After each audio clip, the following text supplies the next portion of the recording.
Brian, that's something I've been meaning to ask you. Yes, Vince? A fun question for our mailbag episode or our AMA episode. What Magic the Gathering format do you miss the most? Oh, I miss Commander. Sorry, Brian, I didn't quite hear you. You miss Commander? I miss Commander as a format. Too bad it all but died out as the year of Commander ended. Now we are in the year of Modern. All that matters is Modern. Even if we pretend that, like, this is the year of Modern, there's been plenty of, like, incredible designs in Modern Horizons, and Strixhaven, and Kaldheim.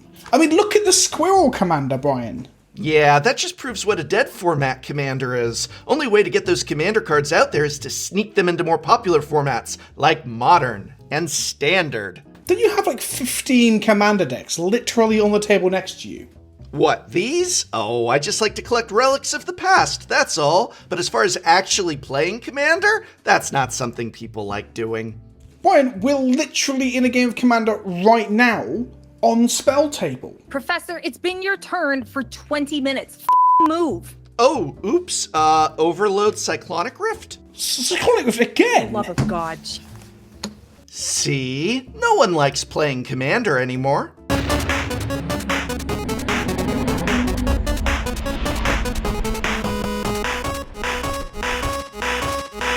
Hello and welcome to Dies to Removal, the yearly podcast where Pleasant Kenobi and myself sit down to talk about all things Magic the Gathering and then disappear for another year. Vince, good to see you again. How have you been? It's been a while. Thank you, my friend. I'm out of hibernation. I've just come out of the year-long DTR hibernation into blistering UK heat with no aircon. So I'm going to progressively get more damp as this video goes on, just to pre-warn the audience at home. I think everyone has been waiting for a damp Kenobi for some time. So we're very excited to see you progressively get more and more moist.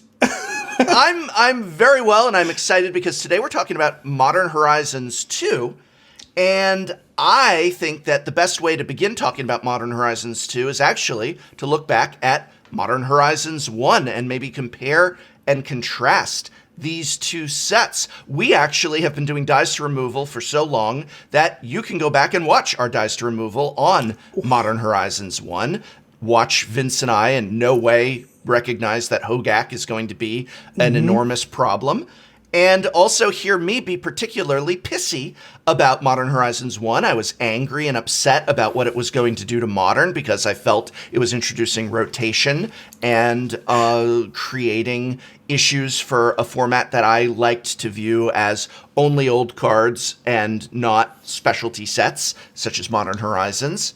But now that we've been 2 years out on Modern Horizons 1 and entering Modern Horizons 2, I don't know that I feel that way at all anymore. But before I talk about that, Vince, what do you think when you think back to Modern Horizons 1? I look back to it fondly. I want to ask you how you feel looking back on it as well. So we'll get to that more in a second. I loved it. I enjoyed it at the time. I made a lot of videos and shouted a lot about the problems, like Hogak has it become. But like, retroactively, I think Modern Horizons 1 is one of my favourite sets that they've released in forever. Okay, it's probably my top 5. I loved drafting it, and I loved a ton of the cards that came in it. So my looking back with hindsight, very, very positive. And obviously, you've already mentioned how much you disliked it at the time. Well, I think I was quite excited. I was very upset. So I've explained this in another video, but I'll give a short recap of why I was so upset. I always loved Modern as the set where our old cards that are not on the reserve list go to be played with. And I liked it as a kind of capsule of that. I liked the idea that I would play in Standard or Draft or go and seek out old cards from the sets that I missed playing in, and I would have a kind of playground where those cards always are legal, always exist, and it has that, again, kind of isolation from, you know, cards that are designed for it. Like we get cards designed for Commander, and that changes Commander in some ways, or at least changes our decks. And I just liked this idea of just vintage, but not actually vintage, Magic cards being playable and not having to deal with issues like the reserve list. And that was Modern to me, and it was what I really liked about it. And then Modern Horizons 1 comes along, and it's like, we're making all these cool cards for Modern, you're going to need to get them for Modern. And I felt that it went against the spirit of the format in that sense, and that led me to a lot of frustration. The fact that the packs were, oh my god, $6.99 a pack, instead of $3.99 a pack here in the US really upset me. I was like, if they had at least done $4 a pack, I could maybe live with it, but now I got to spend $6.99 a pack. The professor was angry at that outrageous price of $6.99 a pack. I mean, and so he should have been.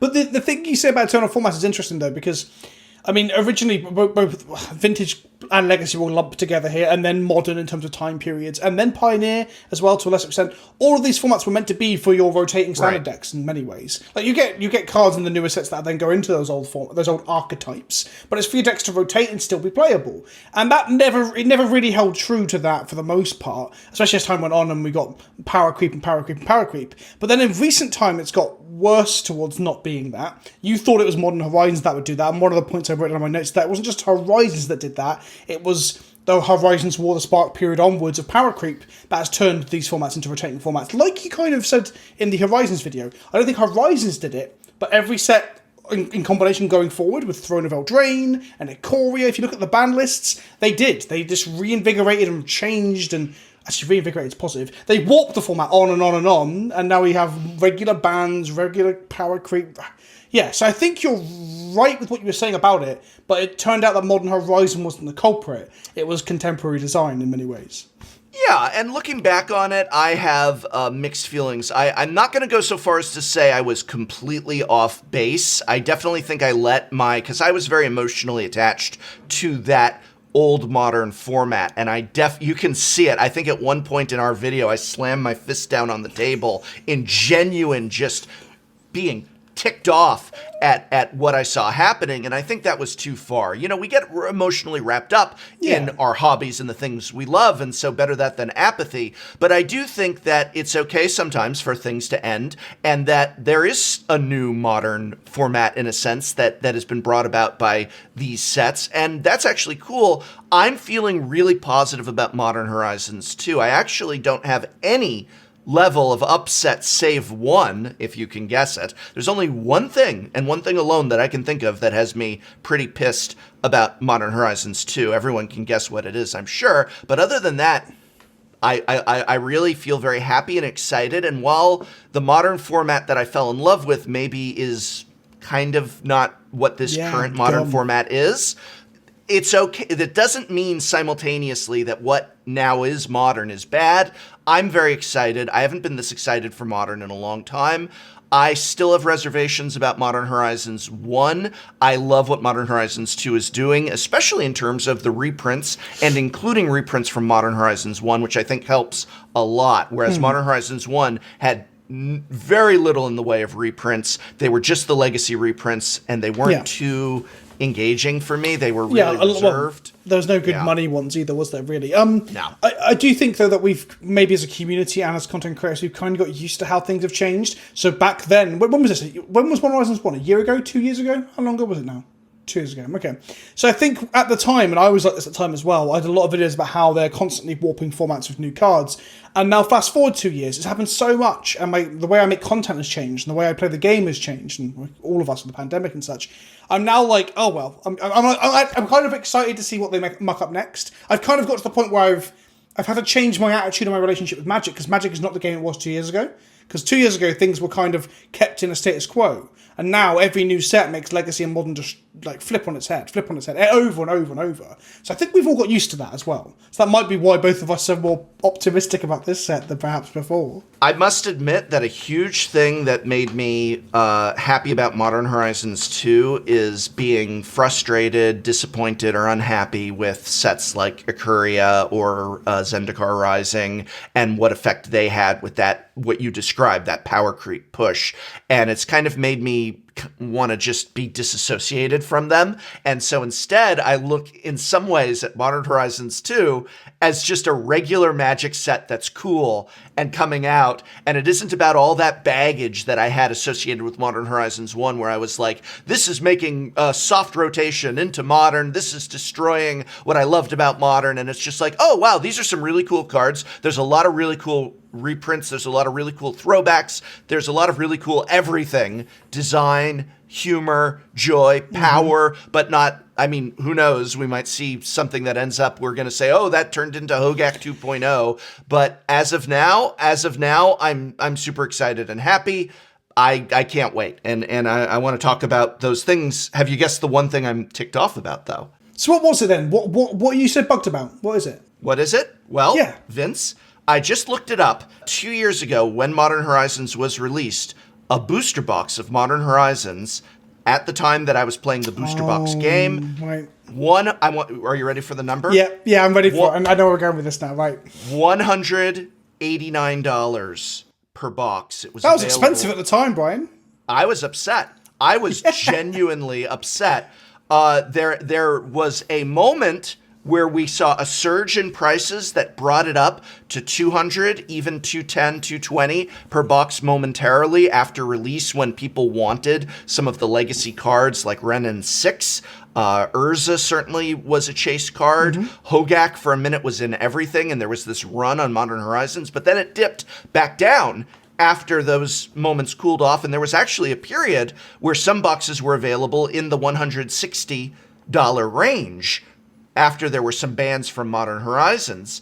But on average, it's very safe to say that Modern Horizons booster packs were $6.99 per pack, with a little bit of swing.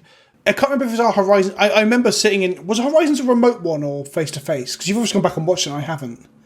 Horizons we were still remote. Okay. It was 2 because years I've ago. sat in your office on at least 2 occasions, I think, and shouted about how this set would be much better if it wasn't premium priced. Must be talking about Ultimate Masters and something else, and I bang that drum a lot on my channel, and I remember. So I'm pretty sure I was banging that for Horizons 1 as well, because I love Masters sets so much. They're one of my favourite things about Magic, and every time I'm like, why is this premium priced? Why is this premium priced? But Vince, now being able to get Modern Horizons for $6.99 a pack is not a premium price, because are you ready for the current prices on Modern Horizons 2? Before we do, how many prices do you give me? How many products are you talking here? How many SKUs or whatever? Well, that's another change. Because unlike Modern Horizons 1 and unlike every Master sets have never had a pre-release. There's never been pre-release kits for Master sets. I believe Conspiracy 2 had a technical launch / pre-release event, but it did not have any actual product. It was just open up the booster boxes and try and get people into the store.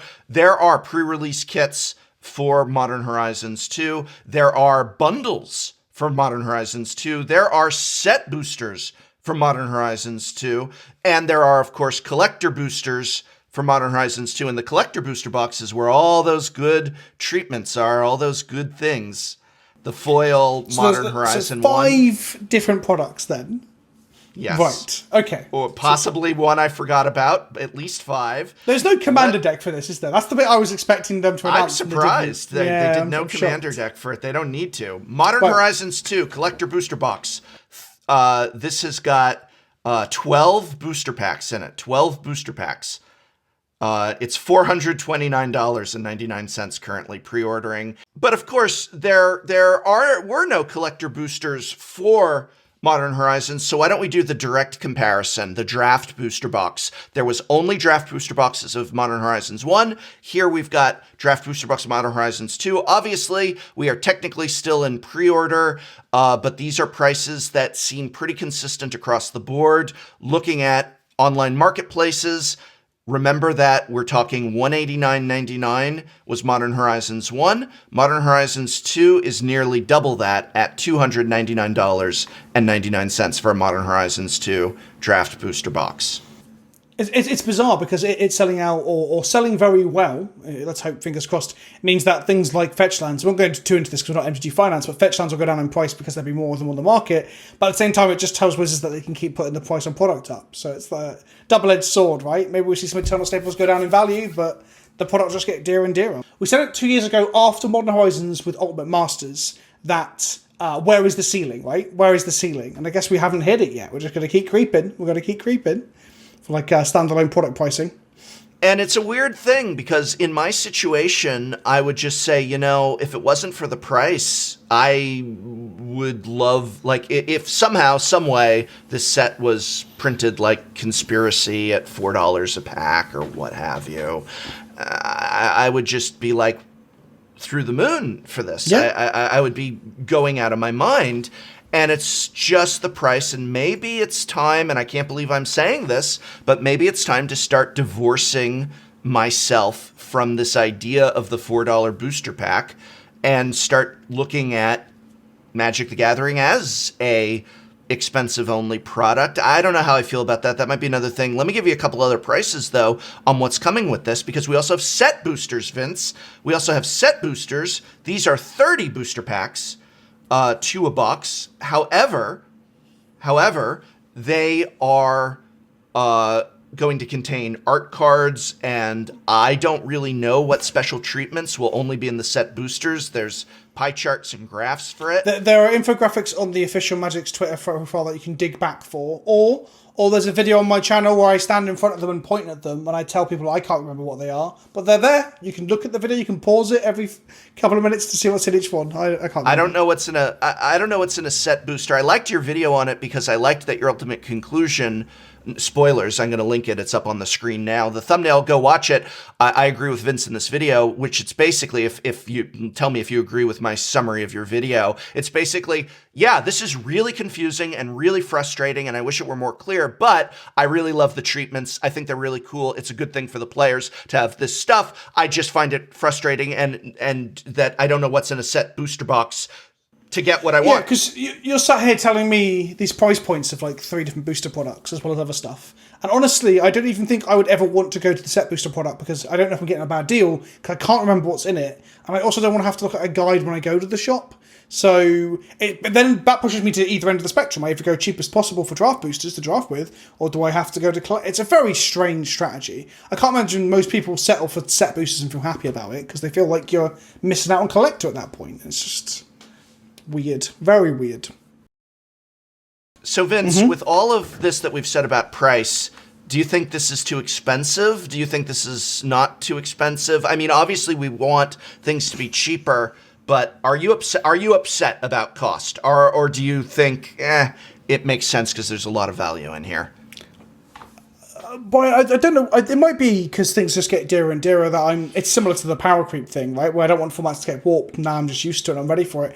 I'm kind of like indifferent now. I'm like, I do think it's too expensive. I don't think this game should aim to become more expensive. That doesn't seem very much towards the goals of making the game widely accessible, which is something I believe in.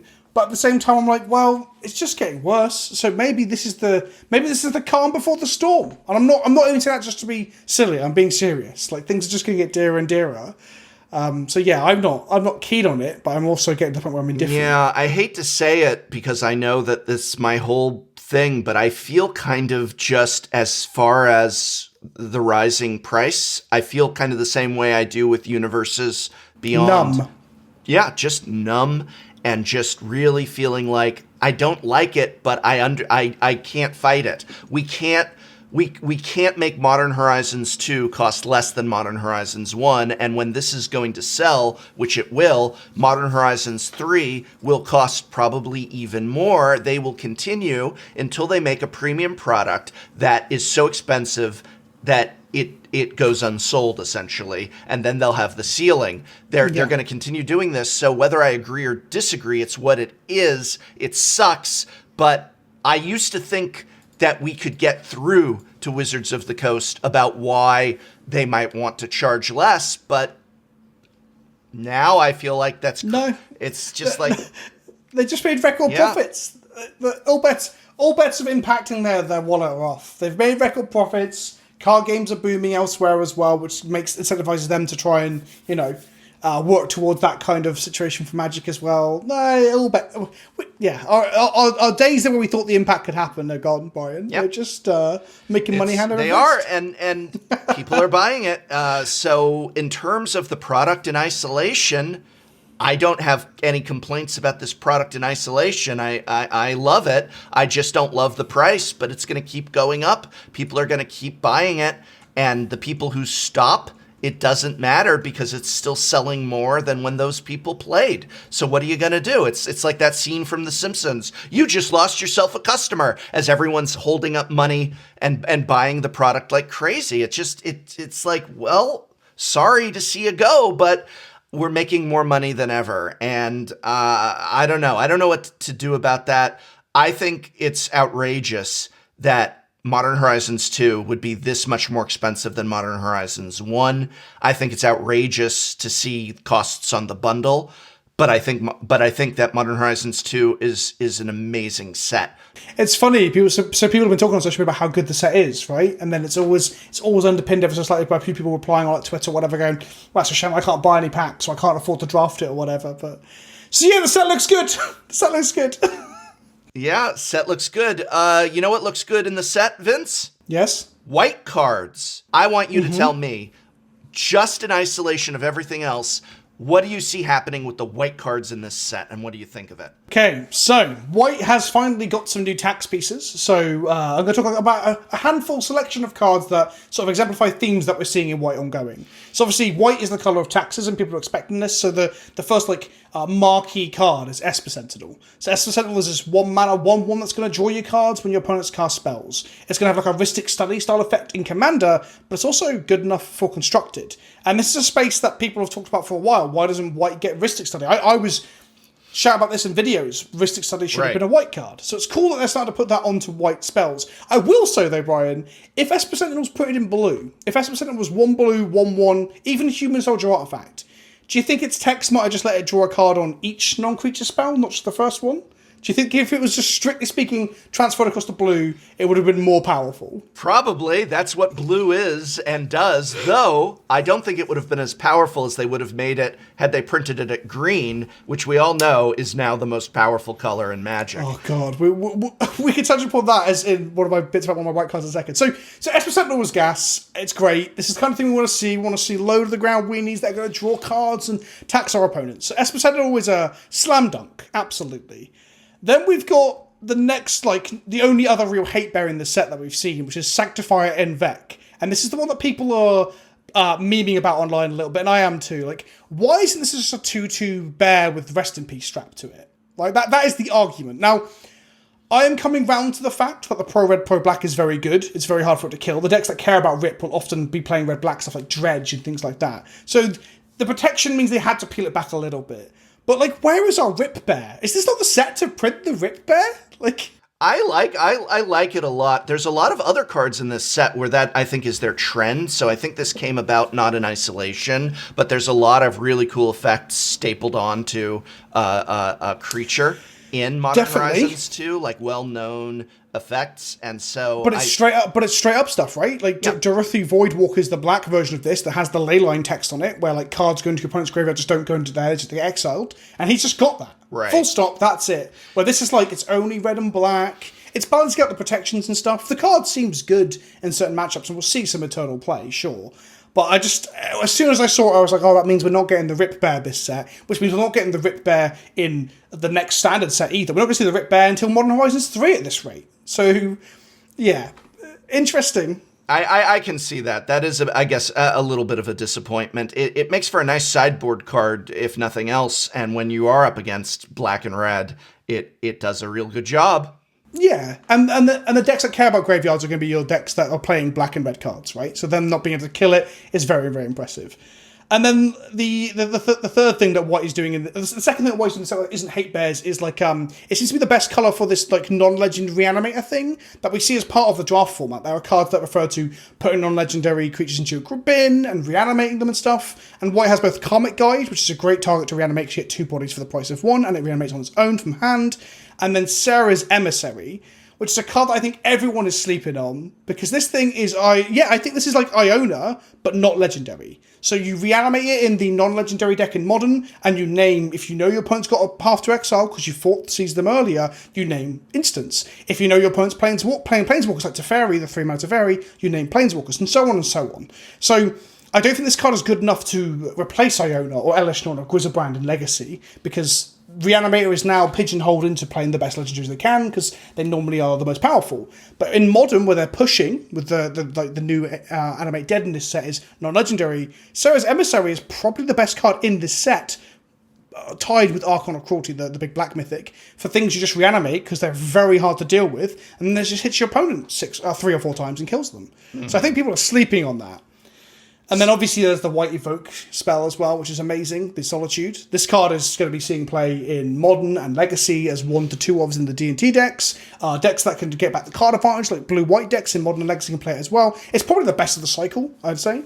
But they're my picks for white. And it's cool to see them do more tax stuff, to give the white evoke creature Swords to Plowshares, because it's iconic and it's powerful. And to see them print a big angel that's so powerful and kind of like Staxy in a way, considering Iona is a card that everyone hated in Commander. So it's cool. I think this is miles above anything we've seen out of white in recent sets. So I'm excited, considering Gavin's saying this is only the tip of the iceberg, right? In terms of what we're seeing from white. Sure. And you know what I really like about it, just in terms of white, is that they didn't do what I was afraid they were going to do, which is push into brand new mechanic space where it's just like, oh, now there's this, we're going to invent this mechanic called, I don't know, Light Eminence. And Light Eminence is this wild, out-of-control mechanic that white gets, and now white cards are really strong. But what they've really done here is they've looked at what white does or has wanted to do in the past or does effectively in the past, and they've really dived into making white proud of just its mechanics and abilities. It feels not like some new thing, but rather some old thing just being brought back and powered up. I like it. I like it's a celebration of what they maybe were afraid to do in Standard, and I think that's a great thing. The other flip side of that, though, which I can't not talk about here if we're talking about good stuff, is that I thought they were going to move into white having artifacts matters and enchantment matters, which is not something Gavin talked about in his video. That's why I thought they were going to go with it.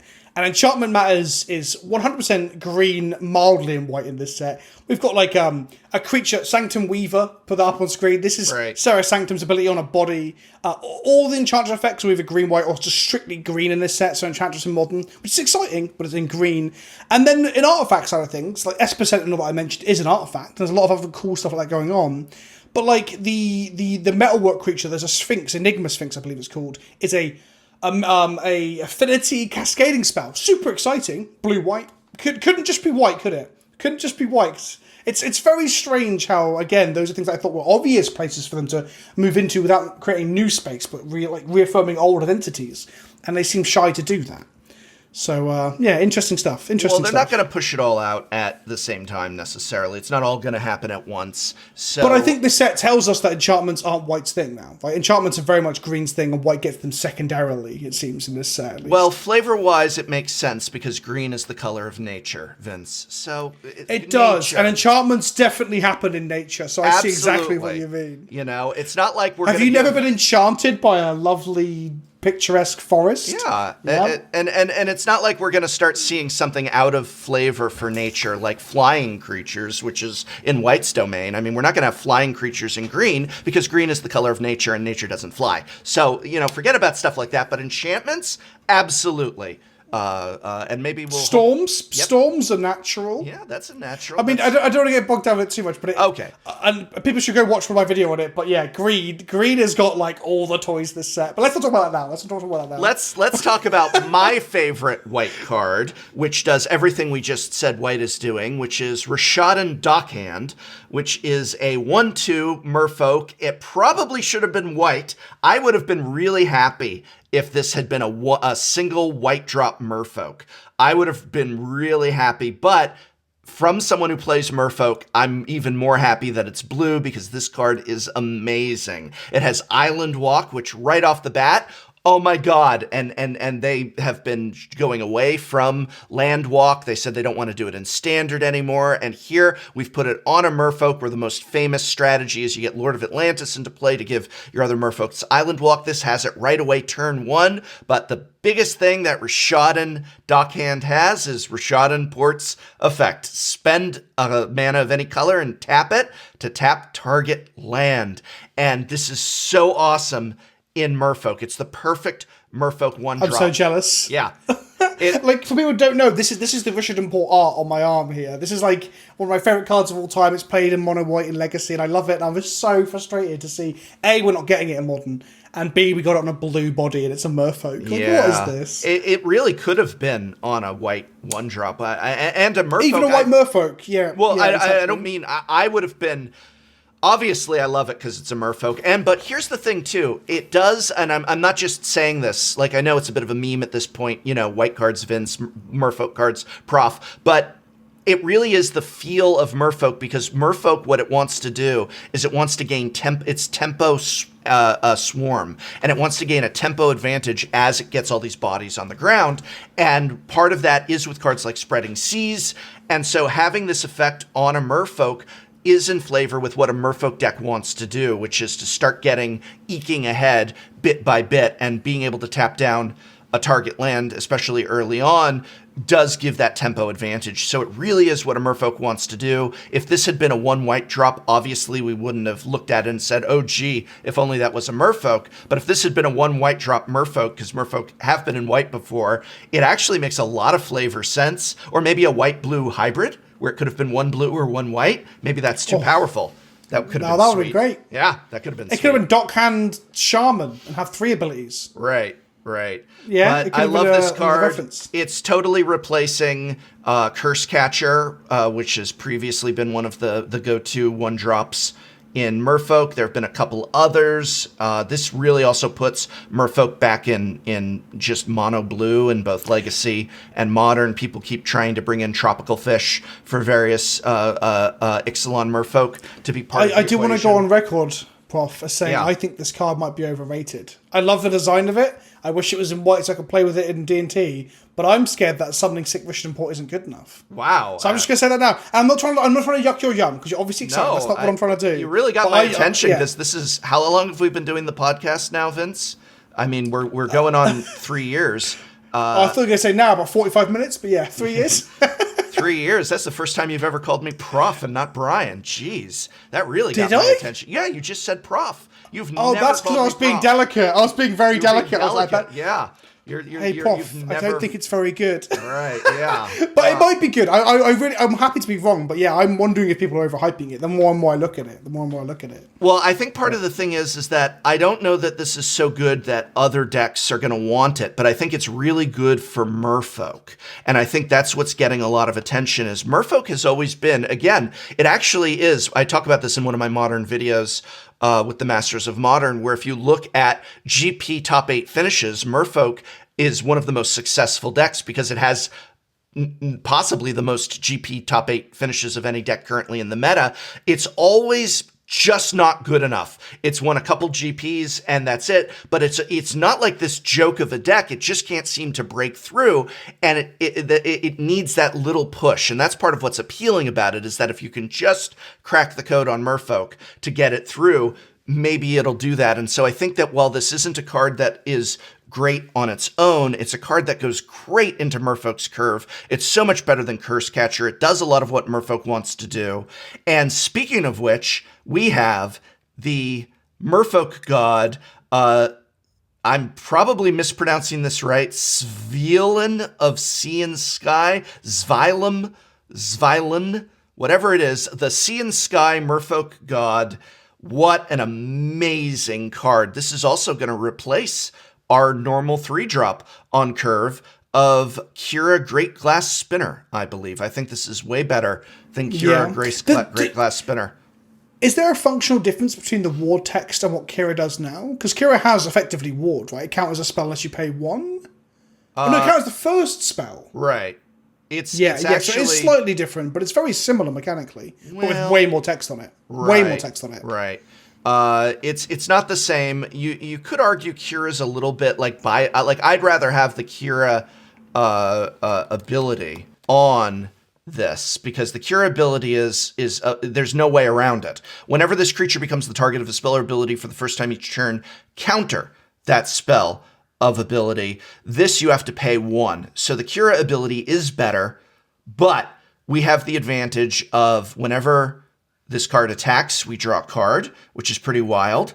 We have the advantage of it being indestructible if we control 2 other Merfolk, which by turn 3 we likely do. We have the advantage that this is not just a god. I was worried when I heard that there was going to be a Merfolk god, that it would be a Merfolk relevant card, but that it wouldn't have the Merfolk creature type on it. And it has it, so that means it will gain things like Island Walk from Lord of Atlantis. So while it's not quite as good as Kira, which obviously is better counter effect, I'm going to trade out my Kiras for this God of Sea and Sky. Maybe I'll trade him back. Maybe it's just hard to beat that this card is insane. Yeah. This card is ridiculous. Like, when I saw it, I thought it was one of those custom cards that someone was passing off, because I was like, oh, it's 3 mana, sure. Okay, it's got 3 lines of text, sure. Right. It says draw a card on it, okay. And then I was like, oh, it's a 3/4? Like, how has it got all these things? I think you are right. Like, Kira's probably better as a defensive spell against, like, playing against a format where it's just Jund.deck all the time, where it's got, like, 16 removal spells. But besides that, like, drawing a card when attacking is nuts. And then she's a 3/4, but with a Lord of Atlantis or 2 out, she's now huge, because she's a Merfolk, like you said, relevant creature type.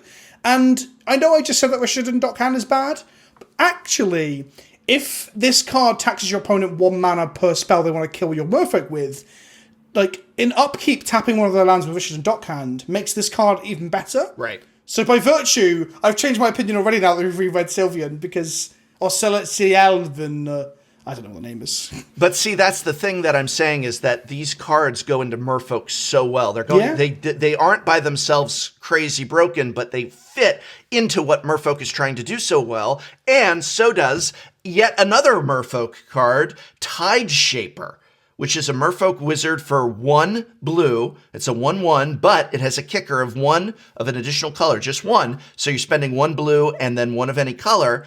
And then if you do, when Tide Shaper enters the battlefield, if it was kicked, target land becomes an island for as long as Tide Shaper remains on the battlefield. Plus, Tide Shaper gets +1/+1 as long as an opponent controls an island, which the kicker cost does, meaning it can be a 2/2 in that occurrence.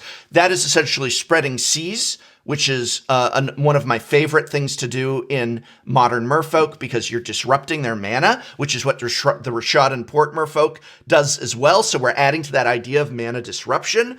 Here we get it on a body. So one of the things that's often very disappointing about Spreading Seas is you cast it on your turn 2. Yes, you get the mana disruption, but you're not building your board. Here we can get the mana disruption as well as build our board, as well as if they do something to remove that land, like, yeah, I've ghost quartered myself to stop Spreading Seas on, like, of course, people have done that as well. And then your spell just fizzles. In this case, you still get the Tide Shaper.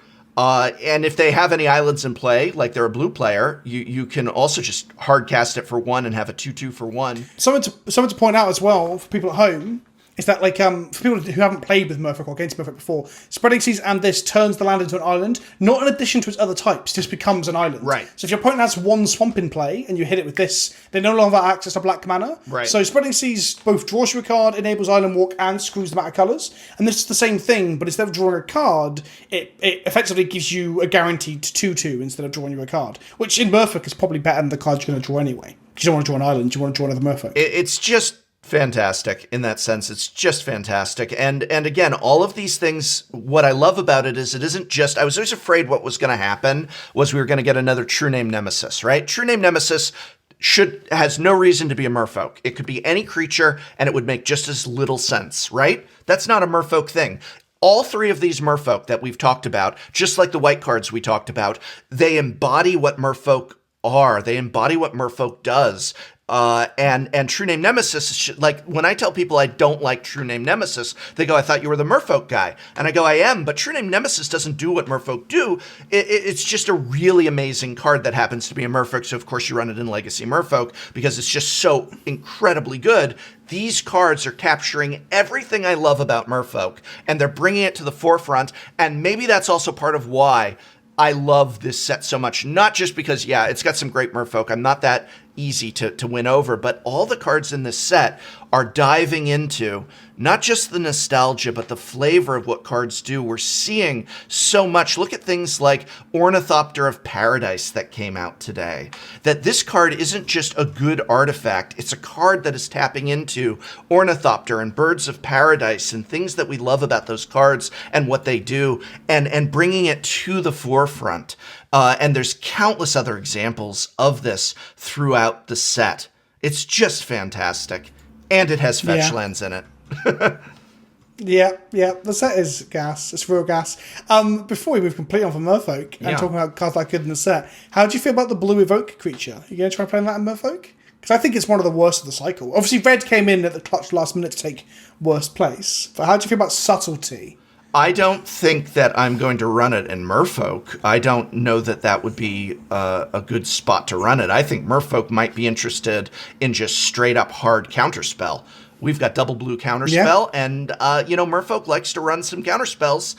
I think you've played Despise and Vermand in the past, haven't you? So why not play like a raw? Yeah. Well, it goes very well with Force of Negation, which is another one that Merfolk took to Force of Negation very well, and I think that hard counterspell will go very well where we might pitch it for Force.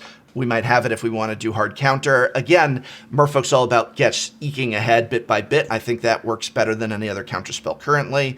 But Subtlety, I don't know where it has a home in Modern.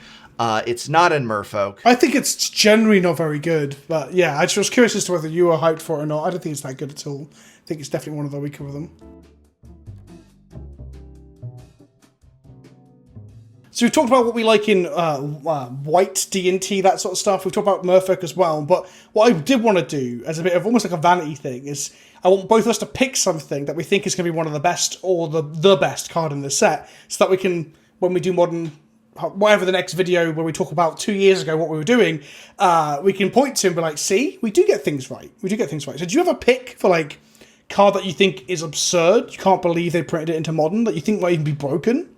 I do, but I just want to be clear. Are we talking Hogak level broken, or are we talking that this is the most absurd card in the set? Because they mean different things to me. I see a card that it floors me that they did this, but I don't think it's Hogak level broken. It just floors me that they did it. I'm talking in 2 years' time, it will be an iconic, powerful part of Eternal Magic. It may have been banned somewhere, because don't forget Ren and 6 is legal in Modern, but not in Legacy, for example. So I'm talking Ren and 6, Hogak, Astrolabe, Urza levels of like powerful cards that people remember.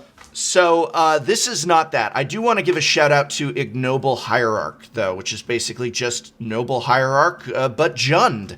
I was floored when I saw this. I can't believe that they would print this. I can't believe that they would now open the door for the idea that there's going to be a cycle of cards like this. And I think this is just, we know how powerful Noble Hierarch is. We know how great Noble Hierarch is, and the idea of, cool, now we're going to do Noble Hierarch, but in some different colors, some powerful colors. I mean, you said earlier about how cards get better when they have the good creature type, right? You mentioned how Merfolk makes things like circumstantially better. This is a Goblin, which is not... It's not relevant. It's hugely relevant, because so many decks now that might be in green-red or might even splash into green has a good mana dork that's also a Goblin, so it's a body for all the Goblin strategies as well. It's really good. Yes, it's really super good.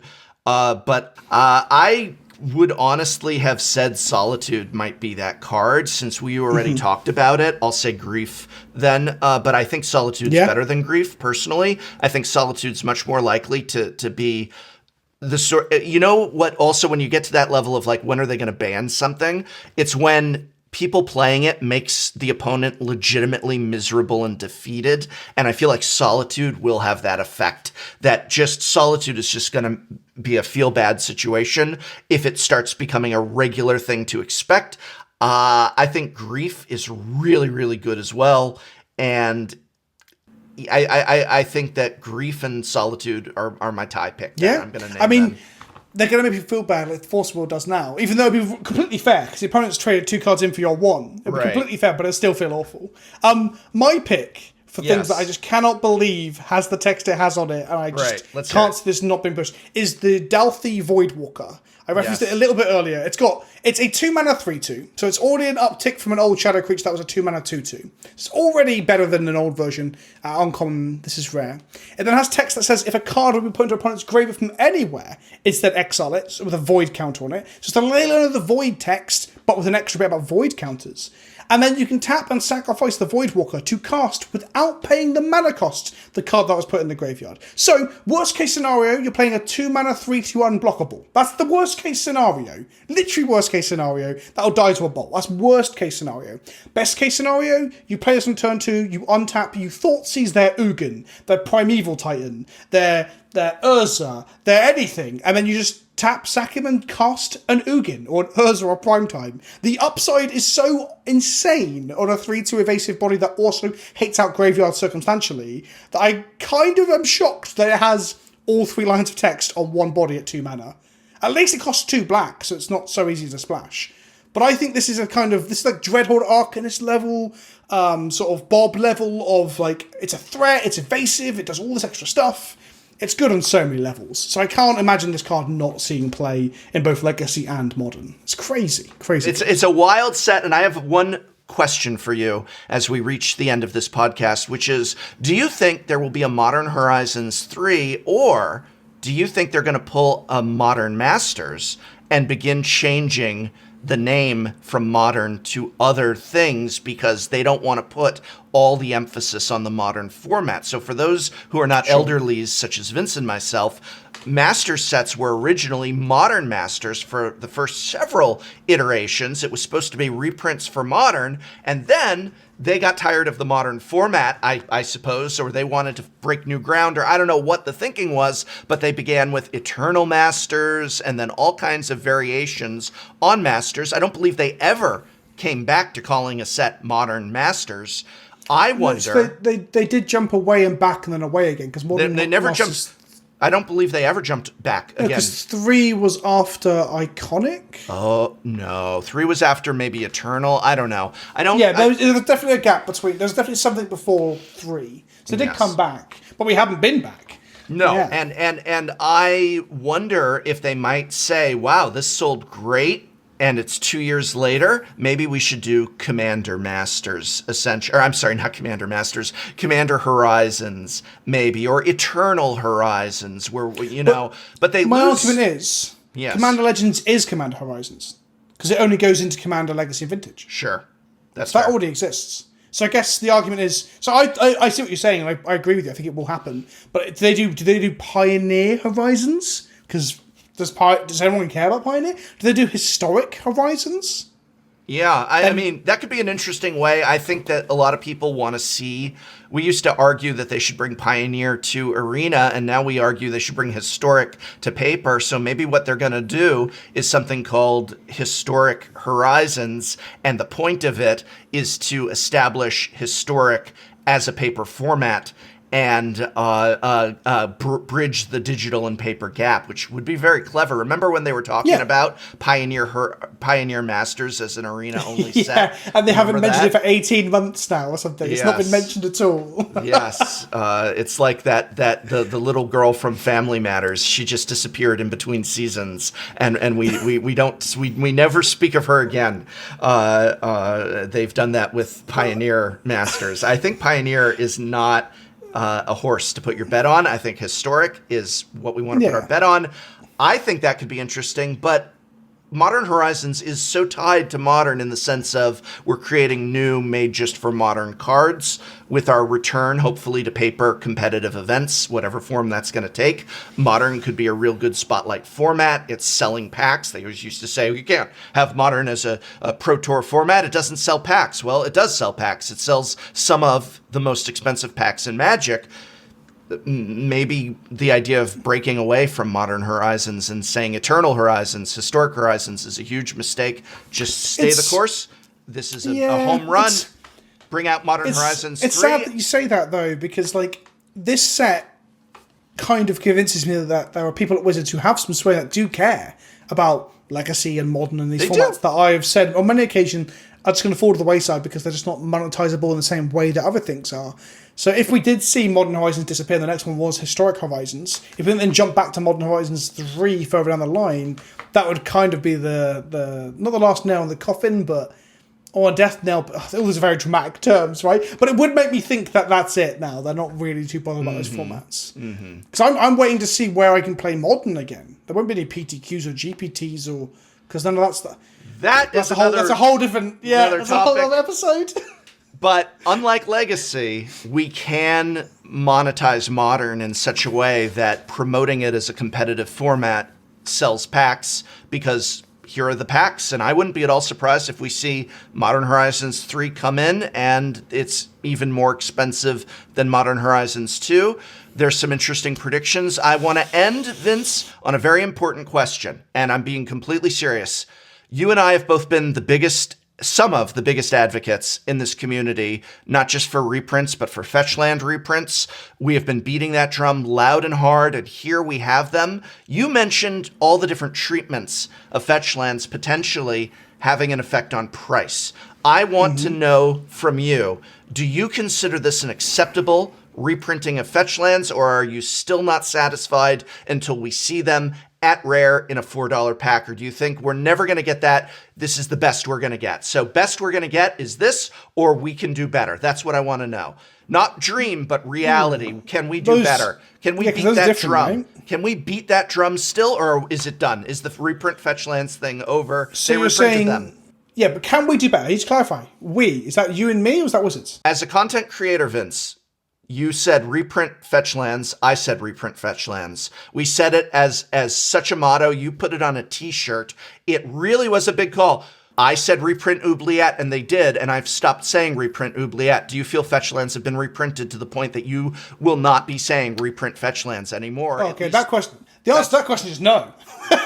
No, 100% no. Yeah, no, they're not. They're not reprinted enough. No, can we do better? Wasn't sure if you were asking if like collectively us and Wizards can do better. They can put them. Okay, I wanted your opinion on how effective. I wanted your opinion on this in a real kind of black and white way. So you're going to still say, and the problem is that we don't really know right now because they're printing it in a way that we have no precedent to look back at to understand what this is going to do, because we've had them reprinted in Modern Masters 3, which was a premium price Masters set, so it was limited run premium price. This is unlimited run premium price, and beyond that we've got 3 different booster treatments, we've got 3 or 4 different frames of Fetchlands in varying products, so it's so confusing, and perhaps this is part of an unintended side effect that's good for them. It's impossible for us to really tell until we look back 6 months. And that sounds like a cop-out, and people said on my video when I said this is a cop-out. It's not a cop-out, because I always try and look backwards at trends and figure out from there, and we have no trend to go on. So, I don't think it is good enough, but there's a chance there's so much product in the wild, and people love this so much, and they crack so much of it, that the prices generally go down. But I'm not convinced that's going to be the case. Does that make sense? Is that quite clear and concise? Yeah. It does. I think we may have gotten there. I think that while I feel they could do better, I always wanted these in $4 boosters. Yeah. I feel now, obviously, I don't know. Everything you just said is 100% true. But if I were a gambling man, which I'm actually not, but if I were, I kind of feel in my gut that I think that because of what I've seen in terms of the effect on prices from collector boosters on card prices, albeit that's for standard, foils, albeit that's for standard, I think that we may see that effect for Fetchlands, and I kind of think in my gut we got the effect we wanted, even if it wasn't through the means we wanted of them putting Fetchlands at rare and $4 packs. And I think that when we're a week out from Modern Horizons 2 launch, we might be talking about the lowest priced Fetchlands of all time, including when they were in standard and $4 packs during Khans of Tarkir, or at the very least matched. I think we might see some Fetchlands somewhere of these that were reprinted, at the very least comparable to Khans of Tarkir prices of those Fetchlands, which is when they were in $4 standard packs, which is the effect we're looking for. I think the cowards might have reprinted Fetchlands, and I think they did. I think I might actually say, Vince, are you ready? Are you ready? Yeah, I'm going to say it. Thank you, Wizards of the Coast, for reprinting Fetchlands finally.